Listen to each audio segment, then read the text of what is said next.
Então, aqui era a nossa casa, isso aqui é um esteio aí da casinha que a gente morava.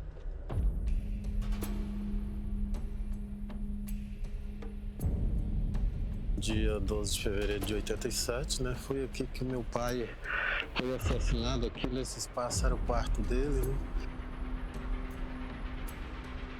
Ele voltou chorando, então todo mundo apontou as armas para ele e falou: ou você arrasta ou você morre. Nossa história com o povo indígena Xacriabá, na realidade, ela data muito antes do começo do projeto Prevenção. A gente teve nosso primeiro contato com eles quando nós tivemos início ao projeto Maloca. O projeto Maloca, na realidade, ele é um projeto que foi criado para poder levar atendimento médico e odontológico especializado para a população indígena daquele território. Só que, além do projeto Maloca, a gente também sempre teve um sonho de poder trazer tanto a prevenção quanto a promoção de saúde para eles.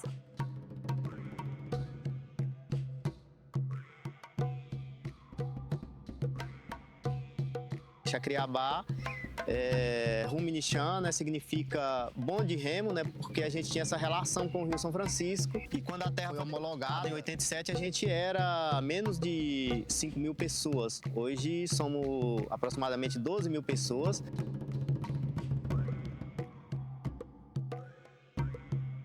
O território é um território hoje demarcado de 53 mil hectares, mas existe mais 43 mil hectares em processo de demarcação. Porém, é um território que lá nos anos de 1728, quando houve um processo de doação, de delimitação do território Xacriabá, eram aproximadamente 250 mil hectares, né?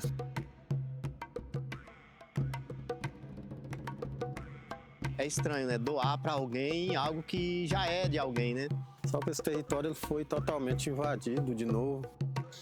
Lá nos anos 60, né, o nosso povo, né, através do cacique Rodrigão e outras lideranças, iniciaram um processo de luta pela demarcação desse território, né?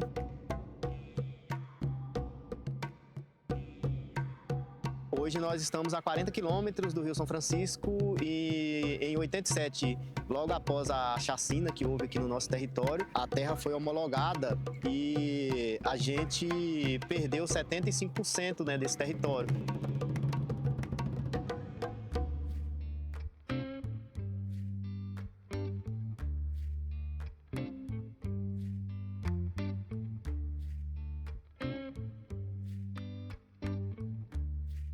Quando a gente vê na literatura, estudos com povos não indígenas são imensamente mais volumosos e em maiores quantidades quando com povos indígenas. Então, além de levar a prevenção de câncer e a promoção em saúde para dentro do território, trazer também esses dados, essas informações de incidência são extremamente relevantes quando se fala em saúde pública. Desde 2019, quando nós iniciamos esse contato com o povo Xacriabá e começamos nossas ações periódicas de atendimentos médicos e de outras especialidades dentro do território, sempre surgia o interesse em se realizar prevenção de câncer, visto o aumento da incidência de alguns casos dentro do território.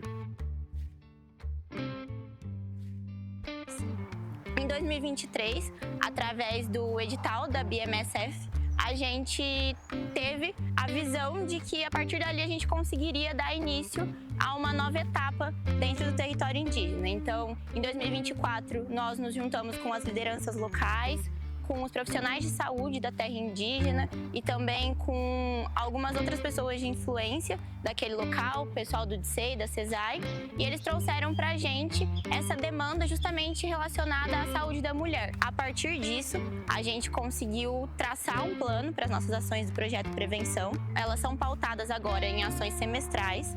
Todo semestre, a Fernanda vai, conversa com os agentes de saúde indígena e com os profissionais de saúde de cada um dos polos do território indígena Xacriabá, para poder fazer a listagem dessas mulheres que estão em idade elegível para poder fazer os exames de rastreio. E aí a gente convoca essas mulheres para um dia de ação presencial. E essa ação que acontece aqui é super importante por causa do diagnóstico cedo, já que diagnosticando antes a chance maior de cura e às vezes dependendo se diagnosticar o vírus ou alguma lesão antes de evoluir, nem chega a ser um câncer ainda, então sendo tratada ela nem vai evoluir para o câncer. Eu entrei para ajudar de forma instruindo essas mulheres com palestra, explicando como que é esses exames, quais benefícios vai trazer para a população e também a busca ativa para a gente ir atrás dessas mulheres que estão dentro da faixa etária para estar fazendo esses exames. E no Polo Brejo Mata Fome, a gente traz a unidade móvel de prevenção do Hospital de Amor, equipada com um mamógrafo e também com consultórios para poder fazer a realização do exame preventivo de colo uterino.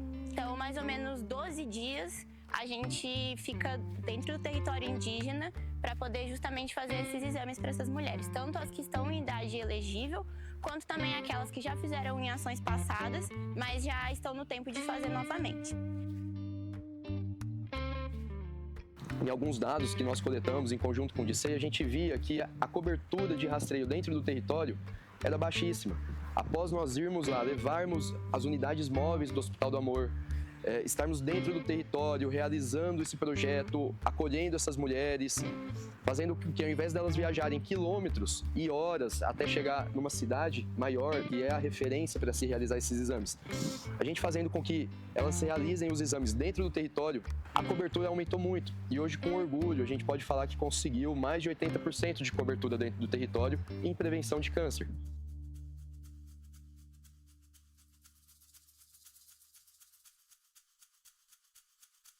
Eu vejo que muitas coisas que a gente vive hoje, né, até mesmo na área da saúde, a gente busca também resgatar e valorizar também a nossa medicina tradicional, que a gente sabe que é muito eficaz. E a nossa ideia é não deixar de lado nenhuma nem outra, mas que as duas caminhem junto, a medicina tradicional com a convencional, né? Isso é uma das ideias que a gente batalha hoje para que não morra as nossas histórias, né? A gente tem muitos parceiros também que contribuem, que nos ajudam dentro do território, né?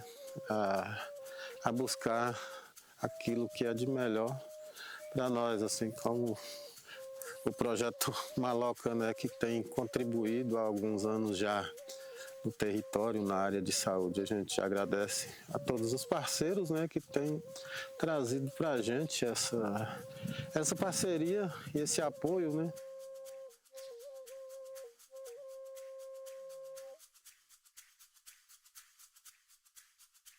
O sofrimento grande que mata é quando você tem uma cultura e você não pode usar ela. Isso mata mais do que qualquer doença.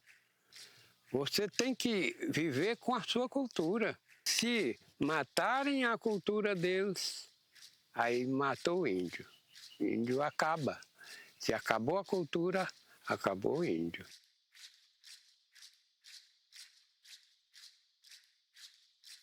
Com 12 anos de idade, né, a nossa infância era a luta.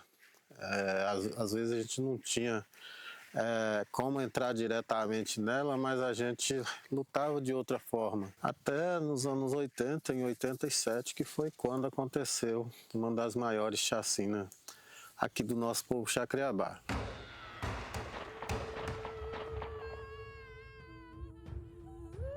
Foi aqui que meu pai foi assassinado, aqui nesse espaço era o quarto dele, né?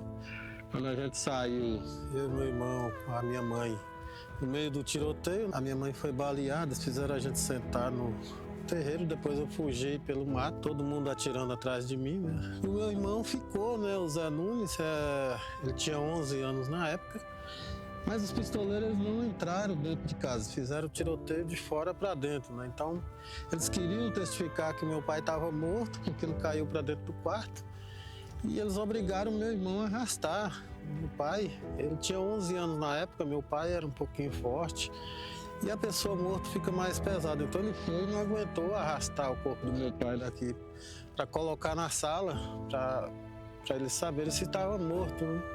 E ele voltou chorando, então todo mundo apontou as armas para ele e falou: ou você arrasta ou você morre. né, queriam abrigar minha mãe. A minha mãe estava baleada, toda ensanguentada, com outra criança nos braços, né? E aí foi quando a minha mãe, com medo deles atirar, o meu irmão falou: vai lá, meu filho, que Deus te dá força, né? E aí ele veio a segunda vez, quando ele entrou no quarto, que pegou o corpo do meu pai. Aí, segundo ele, o corpo estava leve, né, a ponto dele pegar, levantar, trazer para a sala, e aí os pistoleiros testificar que realmente ele estava morto, né? Então foi algo assim divino mesmo, né, espiritual, que aconteceu isso com ele, e ele trouxe ele para a sala para eles testificar. E sim que eles foram embora quando testificou a morte dele.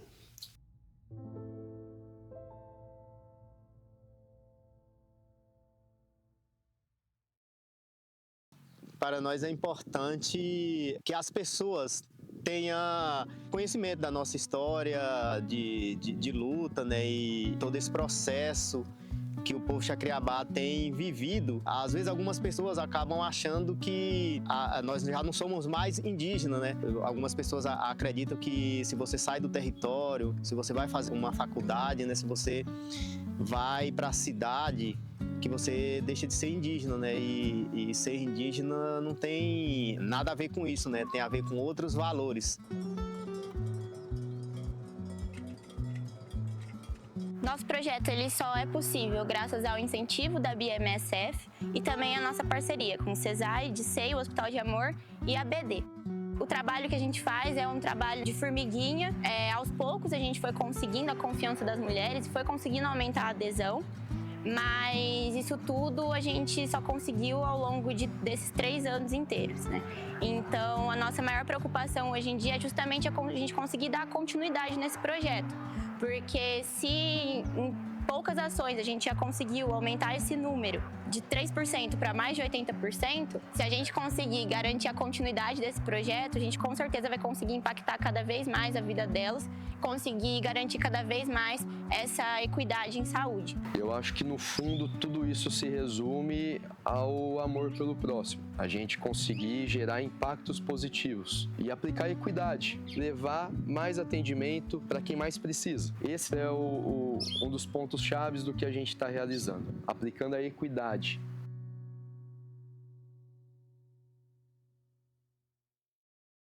O nosso conselho a todos, né, é que cada um faça um pouquinho, faça a sua parte, né, para que talvez assim a gente consiga ainda salvar o nosso planeta, né, porque o planeta hoje depende de cada um de nós, não só da gente indígena, mas precisa de você também fazer a sua parte, se quiser ter uma geração, ver o seu filho, o seu neto, o seu bisneto feliz no futuro.